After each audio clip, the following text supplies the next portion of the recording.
It's been 10 years since 9/11, and Americans are still debating what happened that day. The 9/11 truth movement has been building steam since then. The mainstream media still seems to be afraid to touch the issue, but not here at Adam versus the Man. We're joined today by Charlie Veitch of the British Love Police, who, as an outspoken activist there, was perhaps not outspoken on the issue of 9/11, but certainly took a stand and was selected by the BBC to take part in a documentary in which he, as a conspiracy theorist, was taken around to various experts and had his theories debunked. In this case, it worked, and he changed his views on 9/11, going from a truther, believing it was an inside job, to perhaps a more moderate skeptic. Our other contender in this conversation tonight is Rudkowski from New York, who was there when 9/11 happened as a young adult. He's been engaged in truth activism for almost a decade now, including much work with We Are Change International, and has done incredible work bringing some of the evidence of this discussion to light. Rudkowski, thanks so much for being with us. And Charlie Veitch, all the way from London, the United Kingdom. Veitch, are you with us tonight? You there? All right. Hello, Adam. How are you guys all doing? Outstanding. Thanks so much for being with us. Now, Charlie, what about this changed your mind, this experience with the BBC, and what exactly changed in terms of your position? Well, I think, like many people in the conspiracy theory world, I'd kind of formed my opinions on documentaries and hearsay and conjecture and connecting dots, which perhaps people jump too quickly to connect a conspiratorial world plot.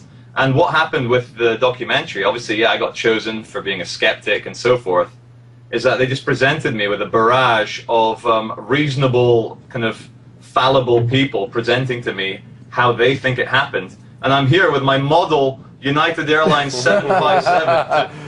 I'm going to reclaim 9/11 for the Islamists. They're going to take it back tonight. All right, all right. So would you say then it was a series of little of minor debunkings for you, individual things that they showed you experts for, that they knocked down kind of one at a time, that as a whole took away your doubt, not that the official story is completely true, but that the government could have been behind it? Yeah, let's not jump to official stories or official conclusions here. I sat in the house with a CIA agent who does work for the CIA, and he said the 9/11 Commission report is a pack of lies and it's the agency protecting their ass. What probably happened on 9/11, this is one of my theories, is that the CIA, because they had warnings from around the world, were tailing these 19 hijackers, and they were probably watching them that very morning, saying, oh, let's go see whose houses they go to, let's go see who they meet, let's go see what networks we can uncover here. And then they pulled off 9/11 when they weren't ready, and to me, it's the simplest explanation. The 19 hijackers, crazy fanatics like you were just talking about the guy in Norway. These are mad people who just managed to pull off these crazy world spectacles. I don't know. I'm a little skeptical of that directly, because if that specific theory, if they were really that mad, people that mad don't get that organized. But Luke, you're here to claim it back for the government, to give the government some credit, as opposed to Charlie, who wants to give it back to the Muslim extremists. How do you respond to that? Well, first of all, Charlie, I just want to say, man, I have no hard feelings against you. You can change your mind all the time.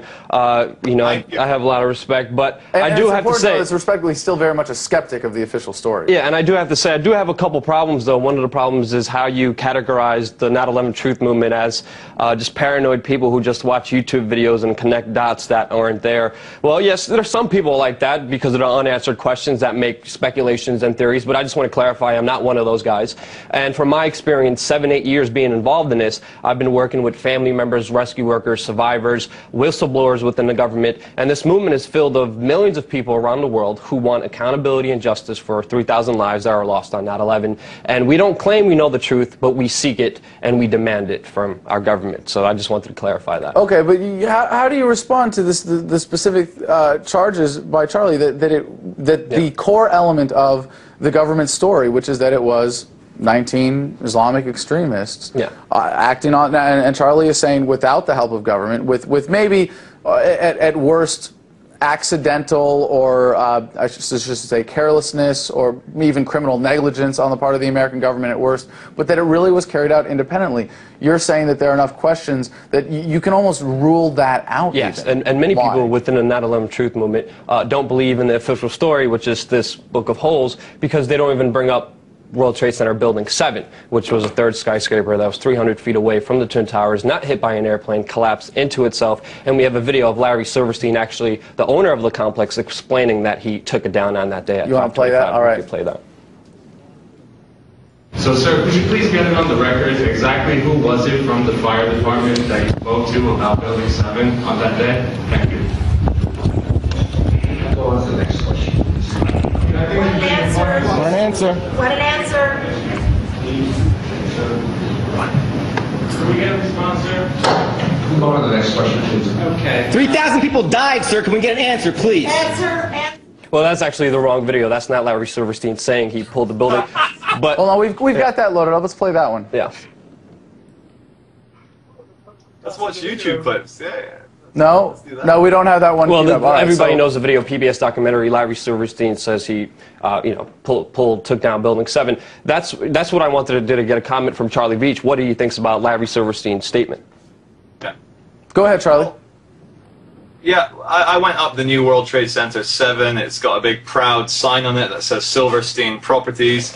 And I spoke to a controlled demolition expert, forget his name, up there, and I said, look, is pull it a normal term? And there seems to be some confusion here, because the Building 7 was creaking and groaning because it had been smashed by all this debris. It was on fire. It was a mess. So the firemen were saying, like, we should pull men out of the building. And then Larry Silverstein didn't expose himself as some sort of Zionist evil overlord. He just said, look, he just paraphrased the firemen saying we have to pull people out. Yes, hold on, I want to correct me if I'm wrong here, but I didn't see, from what I've seen of the evidence, there was not significant structural damage to Building 7 when they. But the thing about that pull it statement, which I want to clarify, which we played the video before, is I asked Larry Silverstein. I had the same questions. I didn't believe it as well. Larry Silverstein, and I asked Larry Silverstein, the owner of the World Trade Center complex, 1, 2, 7, and the whole complex, is why didn't he say just remove the firefighters? The firefighters weren't there, by the way, because the water lines were broken. And second of all, the fire chief, which he supposedly spoke to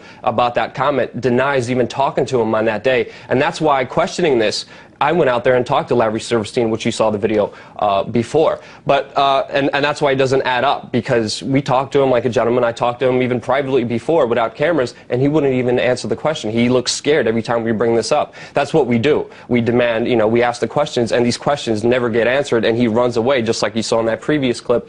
And I just want to say, the BBC did take you around, Charlie. Did they ever explain how they reported Building 7 collapsing 26 minutes before it actually collapsed? Yeah, man. As I said, even the BBC reporter that was involved in that, she says that details were sketchy on the ground. As I say, the Chinese whispers, everyone's talking about buildings are collapsing in New York. This one's on fire. It's creaking. It's groaning. We don't know what damage there was at the bottom. And so they probably said, yeah, Building 7, the Solomon Brothers building is coming down. Like it will come down. No, they said it did. They said it did collapse. But if it did collapse organically, naturally, how come they could report on it before? And also, I have friends who survived the attacks. Kevin McPadden, an Air Force medic who was down there, who actually heard a countdown. We have a video of Kevin McPadden. All right, well, hey, I'm sorry, guys. That's all the time we have. But there's so many points, so much more data to get into, and I'm sure we'll be discussing it more with Luke here as part of the team. Charlie, thank you so much for joining us tonight. That's our show. Thanks for tuning in to Adam vs. the Man. Check out adamvstheman.com to vote on guests and topics, and email me, adam@adamvstheman.com. Have a good night. We'll talk to you tomorrow.